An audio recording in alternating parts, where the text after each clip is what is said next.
Occupying Till He Comes at Southwest Prophecy Ministries.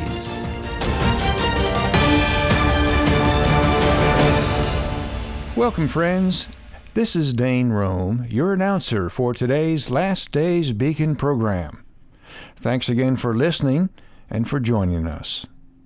Just a reminder that these programs are supported by your gifts to this ministry. If you would like to contribute to this ongoing faith ministry, which deals with biblical prophecy and current events, simply go to our website to contribute. Our website address is www.swpm.us.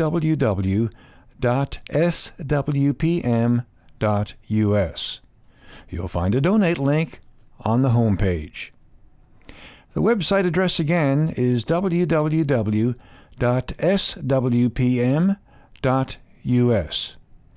Thanks again for your prayers and support for this faith ministry. Well, on today's program, Dr. Dave Schnitker will be interviewing Carol Rushton regarding her brand new article, The Arab-Israeli Conflict. The modern world has been embroiled in seeking peace in the Middle East between Jews and Arabs for almost 100 years now. Conferences, summits, meetings, agreements, and treaties have all fallen by the wayside. No amount of time, blood, sweat, tears, begging, pleading, bullying, and threatening have achieved the elusive goal of peace between Arabs and Israelis. Why is that so? Well, that's what today's program will deal with. So let's join Dr. Schnitker and Carol Rushton for today's fascinating discussion. Well, thank you, Dane. It is a great privilege today to have Carol Rushton on the program. In fact, both today and next week to discuss her brand new article entitled The Arab-Israeli Conflict. Actually, the subtitle is also important. It is subtitled, Why There Will Not Be Peace in the Middle East Until Jesus Christ Returns. Now, that's kind of a bold claim, but as Carol develops this article, I think it will be a demonstrable claim. This is actually the first of a three-part article, which will be the Last Days Beacon article not only for March, but also for April and May of 2018. If you are not a subscriber to the Last Days Beacon or would like extra copies of this particular article, our announcer will share how to do that at the end of today's program. Well, friends, I've had the privilege of knowing and working with Carol for many years at a previous ministry. I also had the honor of working with Carol's father, the late Noah Hutchings, on and off for 40 years. Noah graduated to glory a couple years ago after an amazingly productive life in the ministry, in which he wrote over 100 books and perhaps did as many as 10,000 radio broadcasts. And I might also add that he was a world traveler and visited the Holy Land over 50 times. Carol was very much a part of her father's ministry, and she is an accomplished author and broadcaster in her own right.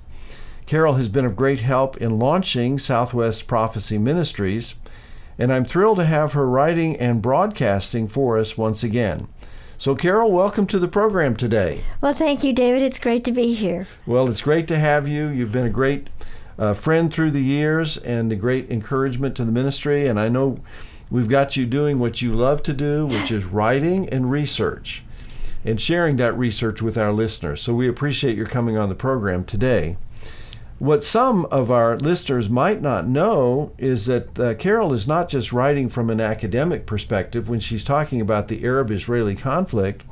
She actually saw this firsthand when she lived in Jerusalem for a period of about 8 years. So, Carol, if you could share some of the insights that you gained from your years living in Jerusalem. Well, I can tell you it was a real education. I got a really good Jewish education, and I got a really good political education, military education as far as what the issues are that Israel faces in the Middle East and why there is not peace. One of the first things I learned was that there really is no peace for Israel with her Arab neighbors, even when she signs peace treaties. And that was brought home very clear to me. Because I lived in Jerusalem and I lived next to a Jewish family. And they taught me a lot of things.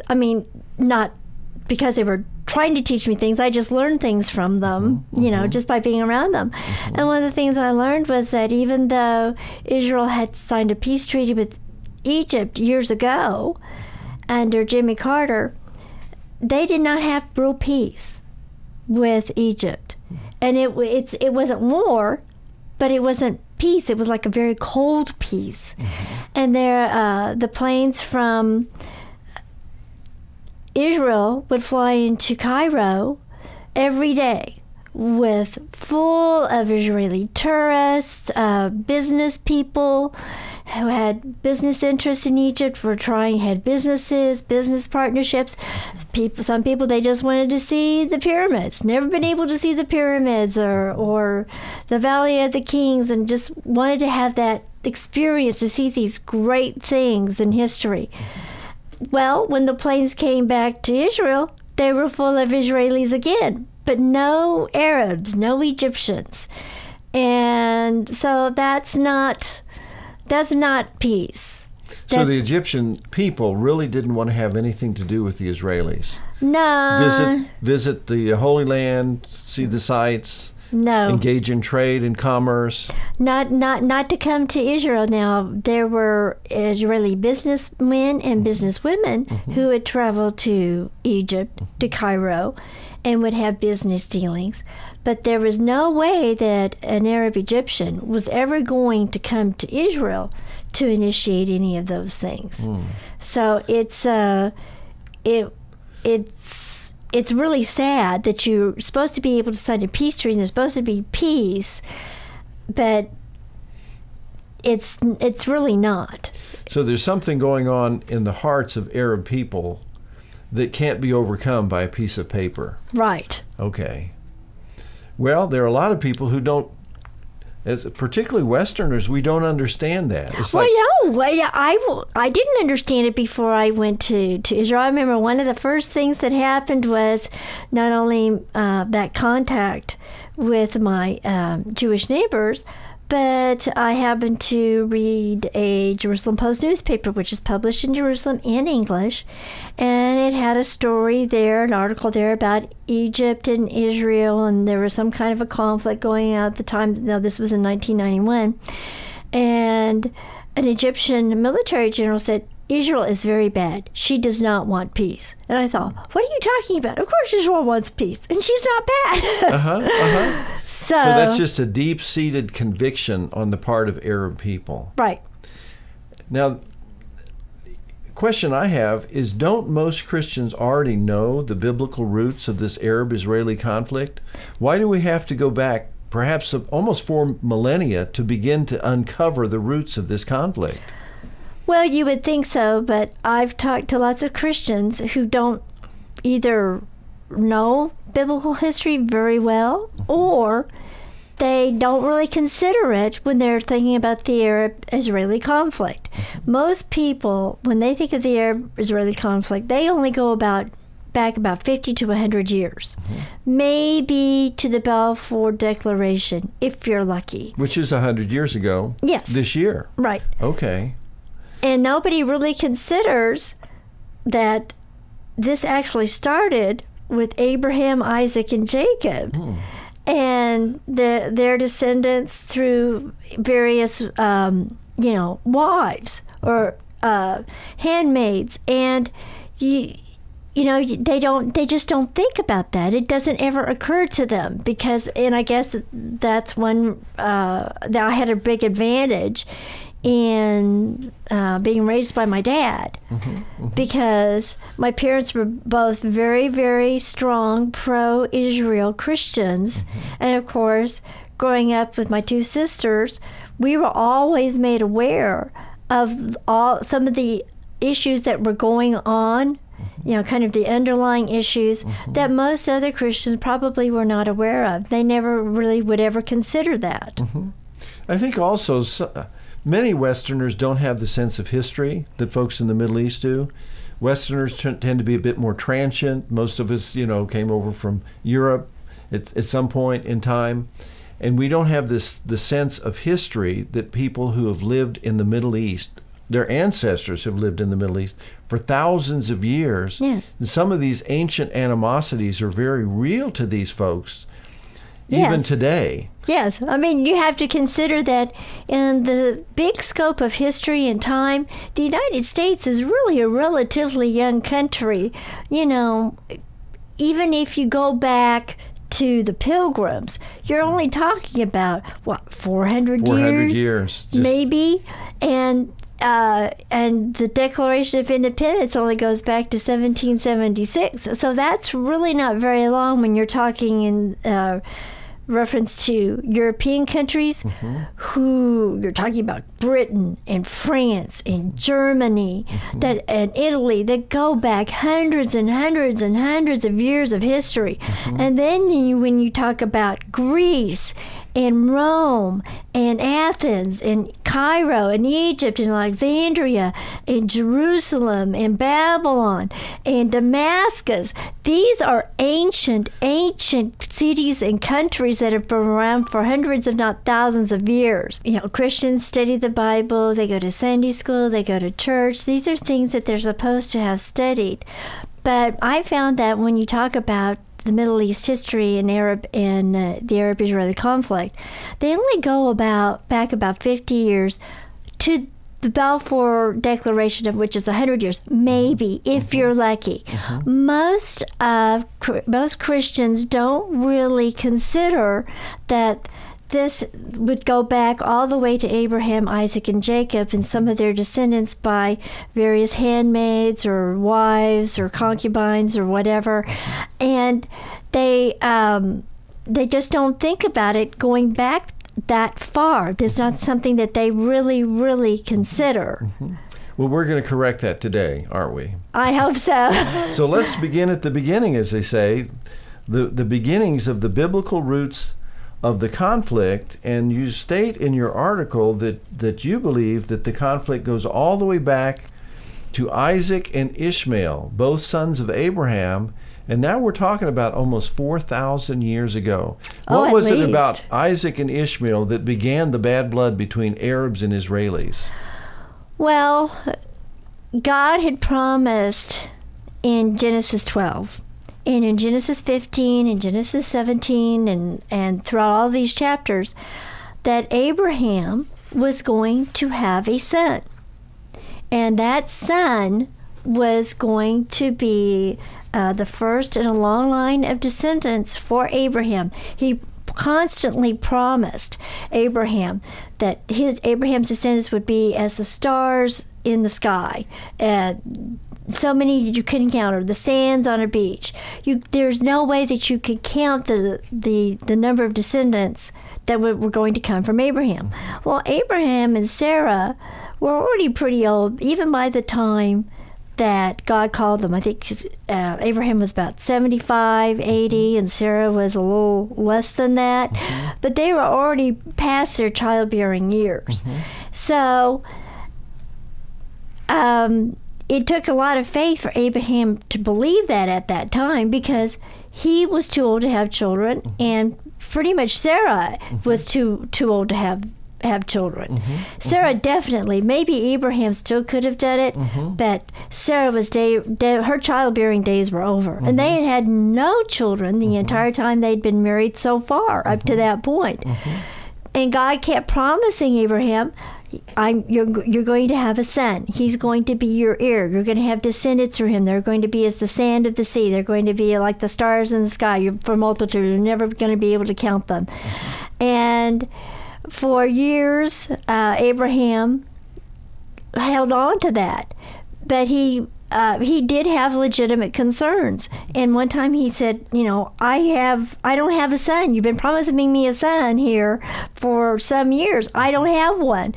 And the steward in my house, this Eliezer, he's my legal, legitimate heir right now. And God would continually promise and assure Abraham that, yes, he was going to have a child.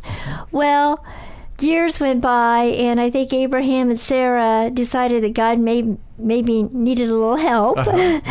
And so one of the things that was very important at that time was for a woman to have a child. It was so, and it's important now, of course, but it was really very, very important. I mean, it was like a very big stigma if a woman did not have a child, if she was married and did not have a child. And she really needed to have a son so that the family line could pass on through the son.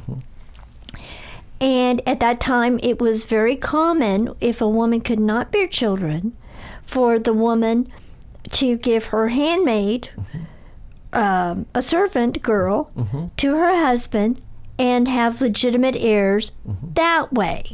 Yes. And the child that was produced from that union was still considered to be the wife's child, not the servant girl or the handmaid's So that son. didn't have a negative stigma like it may have today in Western societies. Right. Okay. And so, but it was still considered, she was still considered to be the wife was still considered to be the mother of the son, even though it was, we would think, today in today's reasoning, be a little iffy, not quite legitimate. So that's what Sarah and Abraham decided to do. Sarah said, well, look, God hasn't done this. Let's do this.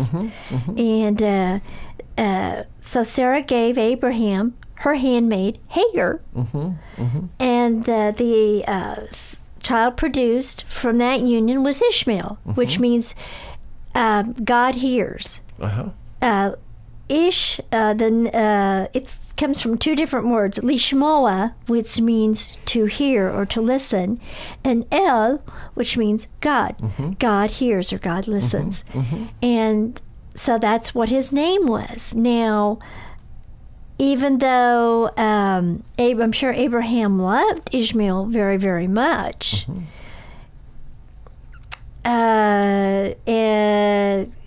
God still said, "This is not going to be your legal heir." He says, "And I will make Ishmael a great nation in his own right. He will be the father of 12 different sons who will become 12 tribes and 12 princes, and they'll all make a great nation, mighty nation out of Ishmael, but he's not going to be your heir." So this was not God's plan A in terms of fulfilling his covenant. Right. It was to be a miraculous conception, right, not through a handmaid. Right. Okay. And so, and for some reason, maybe a lot of Christians don't study the Old Testament anymore. They don't think it. I mean, they just rely on what they've heard when Sunday school lessons when they were a small child. But actually, this is very, very important because at a certain point, when Ishmael was a young teenager, God revisited Abraham and saying, "In a year from now, Sarah is going to have a child." And they both laughed. And in fact, I think Isaac's name means laughter. Yes. So they got a good joke out of that. They thought this is impossible. Right. It in Hebrew it's pronounced Yitzchak, and it comes from the verb litzchok, which means to laugh. Oh, okay. So, and God has a sense of humor. So that's what he named Isaac. He used their laughter of Abraham and Sarah to name their son. And he did bring them joy in their old age, but it really happened. But you would say that the descendants then of Ishmael didn't really get along with the descendants of Isaac? Is that kind of where the conflict began? Well, it really began with Ishmael and Isaac themselves, because Ishmael was supposed to be the firstborn, technically. Yes. And here Isaac comes along, and I Ishmael had to know that he was going to be, number one, displaced by Isaac, because Sarah, she legitimately had a son of her own, out of her own body. She had Isaac, and so Ishmael had to feel somewhat, like maybe displaced. He saw no longer daddy's favorite. No, he was the only one. He was the only one for many years. Right. He was the only son, only child, and I think that Israel probably also knew that the line of the Messiah was going to go through Isaac, not him. So you would say, from your understanding of the scriptures, Carol, that the conflict between Arab people and Israeli people go all the way back to Ishmael and Isaac. As fantastic as that is, almost 4,000 years. Almost 4,000 years ago, as hard as that is to believe, yes, it's really true. And I found one of the things living in the Middle East, that people can hold grudges for a long time. So there are Ishmaelites or descendants of Ishmael that still live in the Middle East. We would assume. Most of them. That's what their descendants. They're Ishmaelites. They're actually Ishmaelites, but we call them Arabs. Okay. We know them as Arabs. Very interesting. Well, let's move to the next chapter of this conflict. We, of course, know that Abraham had this wayward nephew named Lot, who didn't know exactly, always make the best choices, like where he chose to live, a little town called Sodom. And we all know the story and how that ended. But after God's judgment upon Sodom and Gomorrah and the other cities of the plain, something even more bizarre happened with Lot in reference to his daughters. Could you tell us about that and how that complicated this Arab-Israeli animosity? Yes. And it's one of the more shocking stories in Scripture. People seem to think, especially non-Christians, that the Bible is a very, very boring book.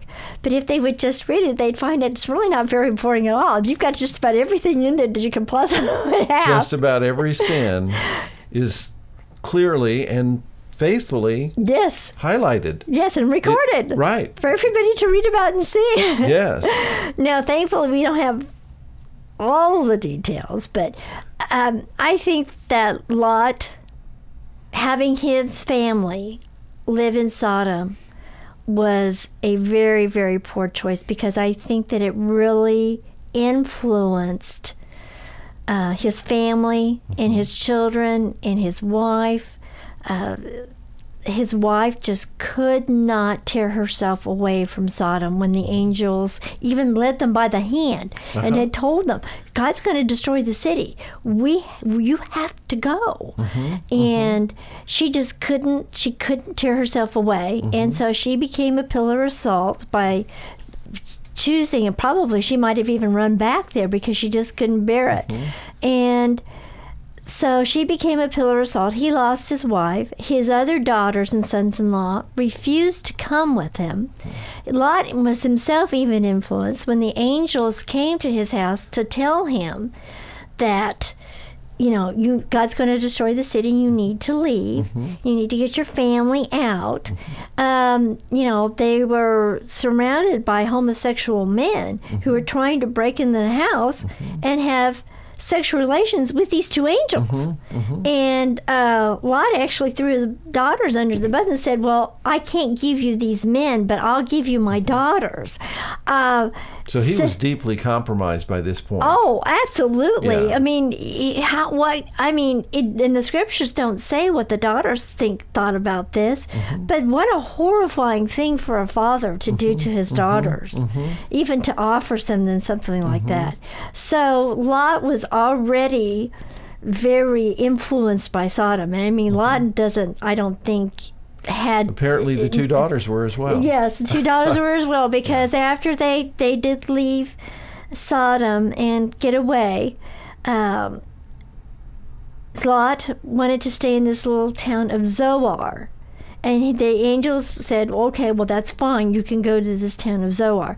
But it must have been really, really corrupt and really, really evil, because and there must have been a strong criminal element there, because Lot, the scriptures say that Lot was afraid to live there. It must have been after living in Sodom. After living in Sodom, it must have been really bad. Really bad town. So he lived in the mountains, which is where the angels had kind of wanted him to go anyway. So he fled to the mountains with his 2 daughters. And his 2 daughters thought, well, this is the end of us. We'll never get married. We'll never have kids. So let's get our father drunk and we can have sex with him and have kids. Have kids through Lot. Incestuous. Yes, and it's just one of the more shocking stories in Scripture. It really is. And how in the world that they thought that this was okay to do? You have to consider the fact that they must have really been deeply influenced by the corrupt, the corruption that of Sodom and then of Zoar. And so one daughter had a son that she named Ammon or Ammon, and that turned into the Ammonites. The other daughter had a son. She named him Moab, and that became the father of the Moabites. And strangely enough, they were also very hostile towards Israel and the Jews as well. They did not like them. They didn't get along with them. So far now you have descendants of Ishmael, Ammon, and Moab that are going to be basically hate Israel and hate Jews for some reason. And I'm sure over the last nearly 4,000 years, these folks, the Moabites, the Ammonites, the Ishmaelites, have multiplied greatly and never left the Middle East. No. They populated the what are now the modern countries surrounding Israel today. Yes, and you have Ammon, which is the capital of Jordan, and you don't really have the countries of Moab or Ammon anymore, but you do have the country of Jordan that kind of encompasses part of that area. And I know the people that live in Jordan do not like Israel. Oh, no. Or Jewish people. No. I spent a little time in Jordan some years back, and the animosity is so thick you could cut it. Oh, yes, I did too. And I remember my first trip to Israel. There was one of the tour members on our tour was very, very sick. It was a woman, and they had to leave her in Israel at a hospital, and so we went on to Jordan and to see Petra, and they would not allow, they wanted to call the hospital in Israel to find out what was going on with their family member and how they were, and they were not allowed to. I mean, this was the day when there weren't cell phones, for one thing. So they had to use a landline. From the hotel. Okay. And, of course, the landline didn't recognize Israeli telephone numbers, and they were just very So these were family members concerned about one of their own immediate family, and the Jordanian officials, would not allow them to make a call into Israel. Yeah, the people at the hotel said no. Wow. Said no. So the hatred really goes deep. Very, very deep and very, very long. I mean, these and there's really, I don't know that there's a particular reason why the Moabites and the Ammonites hated Israel, but they really seem to have this real passion. Now, when people think of the Moabites, they mostly think of Ruth, and Naomi. Right. And that Naomi and her husband Elimelech went to Moab. There was a famine in Israel, so they left Israel, lived in Moab for some years. Naomi's husband died. Naomi's sons married two Moabite women. Their sons died. And Ruth, of course, went back with Naomi to Israel and converted to Judaism and became part of the line of Jesus Christ the Messiah. So she was an exception. She was a Moabitess, but she was a woman of faith. Yeah. She's but you don't see that very much, and that's the exception. That's not the rule. That's probably why it's in the Bible. Probably because it's an exception. Yes. Yeah. Well, let's move to the last area that we can talk about today, and that is Jacob and Esau. Again, we're talking about the line of promise, Abraham, Isaac, and Jacob. Well, Jacob had an older brother, just slightly older, named Esau. And, of course, we know that they didn't get along very well. So how did the conflict between Jacob and Esau and the descendants, particularly of Esau, complicate and compound this conflict even further? Well, Isaac had married Rebekah, and it was a long time before she also was able to have children. And so Isaac really had to pray, and eventually Rebekah was able to have 2 children. But she had a very hard pregnancy, and so she went to the Lord and said, "What's going on here? I'm not feeling well, and I'm having a really hard pregnancy here."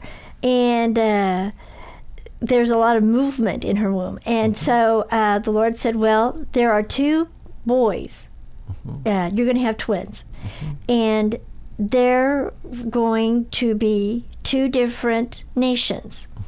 And the older will serve the younger.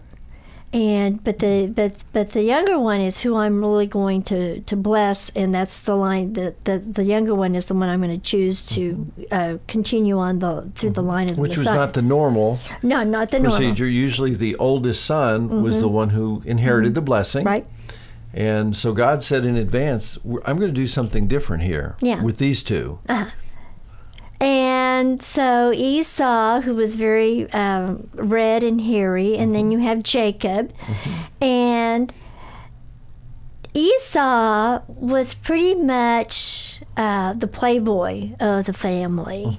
And he went out and hunted. And that's, the Bible makes a big thing out of saying that Esau was a hunter before the Lord. And the only person that the Lord ever said anything about hunting was Nimrod, who says that Nimrod was a mighty hunter before the Lord. Now, Isaac was very wealthy. He inherited a lot of things, a lot of the wealth that Abraham had, and then the Lord had blessed him, and so they had a lot of sheep, a lot of goats, cattle, whatever they needed, they had. So they weren't a poor family. So Esau really didn't need to hunt. He did it for pleasure.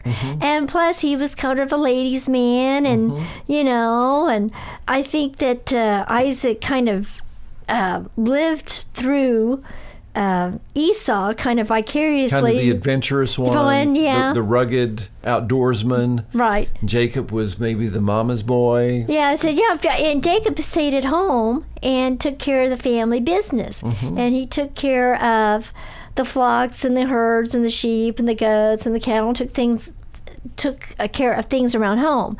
Now, I can tell you that as a woman, and I say this as a woman, it's very hard for a woman to keep a secret. Now, she can keep a secret, but it's not always the easiest thing. And I have no doubt that when the Lord told this to Rebekah, she didn't keep it a secret. She ran right to her husband and said, "This is what's going to happen. This is God's will."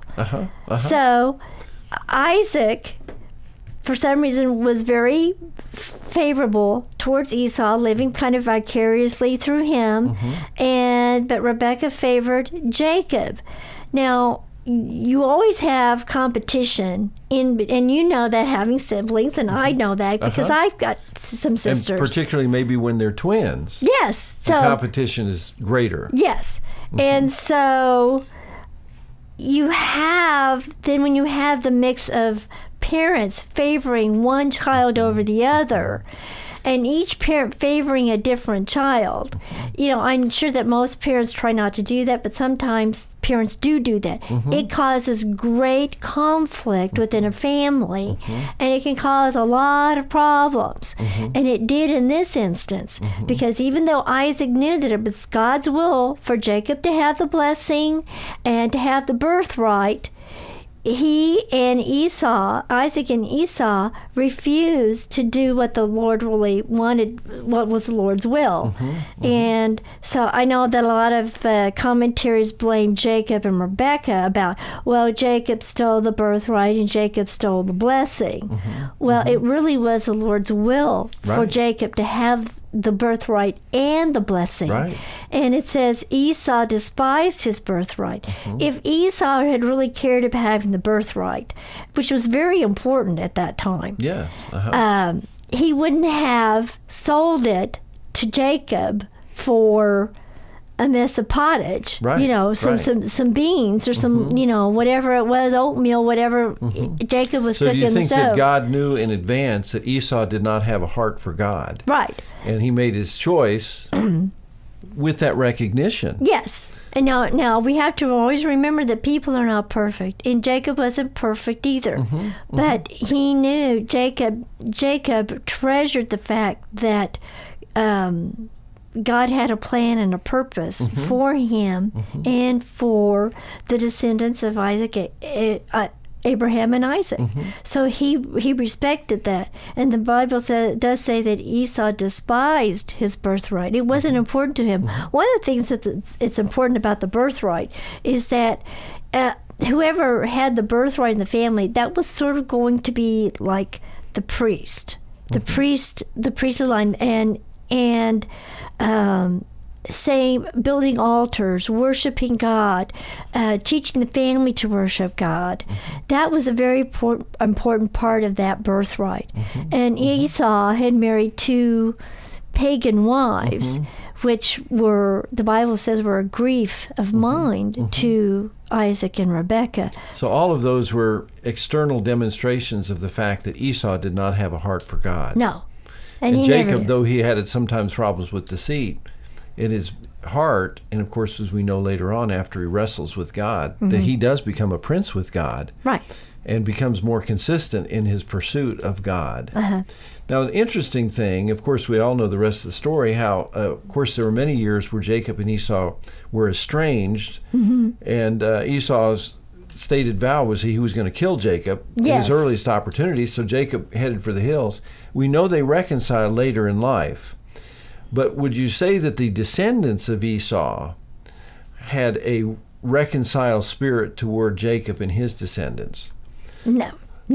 I mean, it's clear they never. I'm not sure. I mean, the scriptures don't say what Esau told his sons and grandsons and great-grandsons about the story, the conflict between him and Jacob. But whatever it was, the animosity and hostility between the 2 brothers growing up carried over into Esau's descendants. I mean, when Moses and the Israelites were coming out of Egypt, and they were finally going to go into the Promised Land, they wanted to go through the Edomite kingdom. Which were the descendants of Esau, Right. or the Edomites. Yeah, and Moses even tried to remind them, hey, you are our brother. And we won't disturb anything. We won't eat anything. We just want to go through the King's Highway, which actually is still there. It's a very ancient road, but it's paved now, which is nice. Okay. You can drive on a bus, which is nice. But we won't. Moses said, if we drink any water, if our animals drink any water, we'll pay you for it. So, but the king of Edom was very specific and said, "Don't you dare come through our land." And they gathered up their soldiers and threatened them and said, if you want to fight, we'll give you a fight, but we're not going to allow you to pass through our land. So here, hundreds of years after Jacob and Esau reconciled as brothers, their descendants did not. No. They were irreconcilable. Yes, and the same thing happened with Moab and Ammon, with the Moabites and the Ammonites. Moses asked, we just want to pass through your land. We're not going to try to fight you. We don't want to conquer your land. We just want to, you are our brothers. We just want to press, and So this was a family feud that just kept getting worse and worse and worse. Yes, a family feud. With each generation. Yes, it's it's just it's sad. Well, I think we've reached a good stopping point for today, Carol. Thanks for joining me for today's program. We're going to continue this discussion, friends, on next week's program as we continue to explore the biblical roots of the conflict between Arabs and Israelis, a conflict that literally goes back thousands of years. We've been talking with Carol Rushton about her brand new and very timely article entitled The Arab-Israeli Conflict. I have the article in front of me. It will be going out to our mailing list very shortly. This is actually a 3-part article that is being published as our March, April, and May edition of the Last Days Beacon. And these articles, friends, will give you a deep understanding of the seemingly irresolvable hatred many Arab peoples have toward the nation Israel and the Jews. By the way, these articles will be incorporated into a brand new book that Carol is writing entitled Understanding the Middle East. Stay tuned for future information regarding this exciting new book.